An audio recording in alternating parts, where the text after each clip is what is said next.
Healthy food ఏమో టేస్టీగా ఉండదు, టేస్టీ ఫుడ్ ఏమో అస్సలు హెల్త్ కి మంచిగా ఉండదు అని అనుకునే భ్రమలో నుంచి నన్ను బయటికి తెచ్చిన రెసిపీయే ఇప్పుడు మనం చేసుకోబోయేది. ఏంటబ్బా ఇంత ఫ్లాష్ బ్యాక్ పెట్టాను అనుకుంటున్నారా?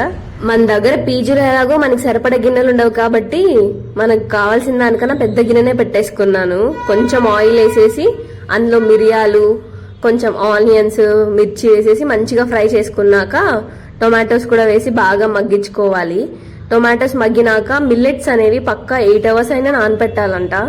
అప్పుడే అందులోంచి మంచిగా ఫైబర్ అనేది మనం తినగలిగేలా ఉంటది, డైజెస్టబుల్ గా ఉంటది అనమాట. సో అందులో నానపెట్టుకున్న పెసరపప్పు, మిల్లెట్స్ అంటే అందులో పేరేదో నాకు తెలీదు, బట్ సిరిధాన్యాల్లో 5 మిల్లెట్స్ ఉంటాయి కదా, అవి అనమాట. అవి వేసేసి మంచిగా వాటర్ వేసి మరిగిచ్చేసుకుంటే రెసిపీ అయిపోయింది. కుక్కర్లో పెట్టచ్చు కదా అని అనుకోవచ్చు. పీజీలో వంట చేసే కుక్కర్ చూస్తే మీరు భయపడతారు, 100 మందికి అయ్యేలా ఉంటది. ఓకే మరి బాయ్ గాయ్స్, థ్యాంక్స్ ఫర్